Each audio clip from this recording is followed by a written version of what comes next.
cheat code στο Matrix, μέρος τέταρτο.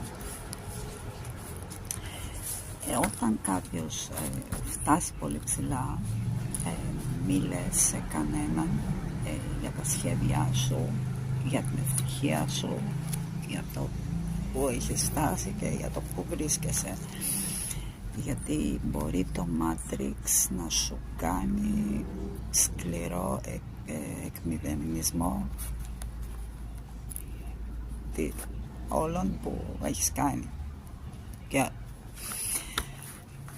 και να βρεθείς να γίνει κάτι τέλος πάντων. Είναι κάποιοι άνθρωποι που παραπονιούνται συνέχεια για το ότι είναι άρρωστοι, για τα προβλήματά τους όλη την ώρα, και έχει παρατηρηθεί ότι αυτοί οι άνθρωποι δεν αρρωσταίνουν και πολύ, ενώ οι άλλοι που κάνουν υπομονή και δεν μιλάνε ποτέ καθόλου, δεν συμβαίνει ακριβώς το ίδιο. Προφανώς το Matrix μπερδεύεται, και αυτό το ότι οι άλλοι όλη την ώρα κλαίγονται, το Matrix το εκλαμβάνει ότι υπάρχει θέμα και δεν τους φορτώνει και άλλα πιο σκληρά μαθήματα. Οπότε επόμενο,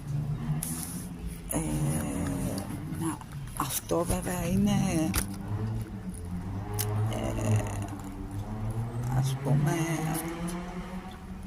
το ανώτερο που μπορεί να κάνει κάποιος, να λες ψέματα στον εαυτό σου αλλά να το συνειδητοποιείς. Καλύτερα σκέψου το ένα, κάνε άλλο και λέγε εντελώς άλλο.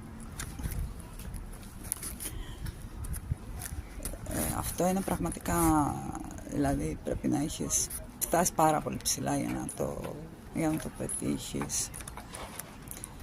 Και τελευταίο, όλα πάνε έτσι όπως πρέπει, ακόμα και αν αυτό φαίνεται διαφορετικά.